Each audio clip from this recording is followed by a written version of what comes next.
Welcome to the museum, everybody. So here we are. I'm representing to you the iconic art that made by Leonardo da Vinci, The Last Supper, that it made really popular since 1495.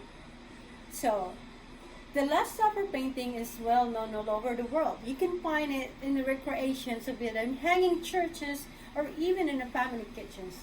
This is a piece of iconic and a religious staple.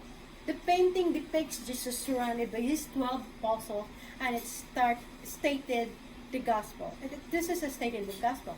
So you can clearly see that the emotions that are depicted in the painting because it represents the moment when Jesus told his disciples that one of them will betray him that evening. Jesus is clearly painted in the middle of the painting with a long table in front of him. On each side of the 12 other men, the men in the painting they are surprised and arguing about something. This is how Da Vinci exposed or paint the painting from his imaginations.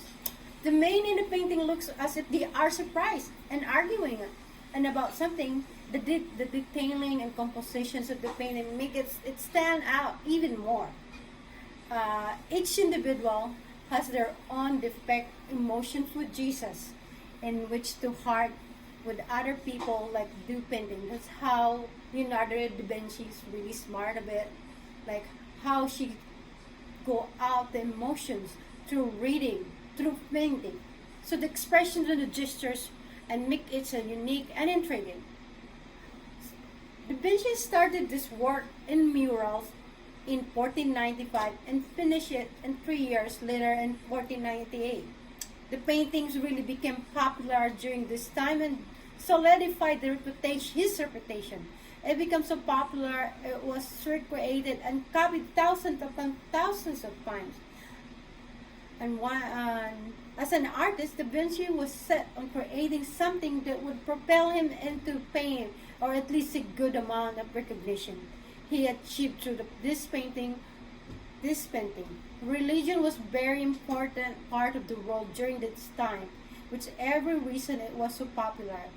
It's at this time of the Renaissance era. It's iconic to this painting, The Last Supper. It's still iconic up to this day, and almost everyone would be able to tell you what it's called by looking in it. And then again, that's the iconic art that I choose, This Last Supper by Leonardo da Vinci.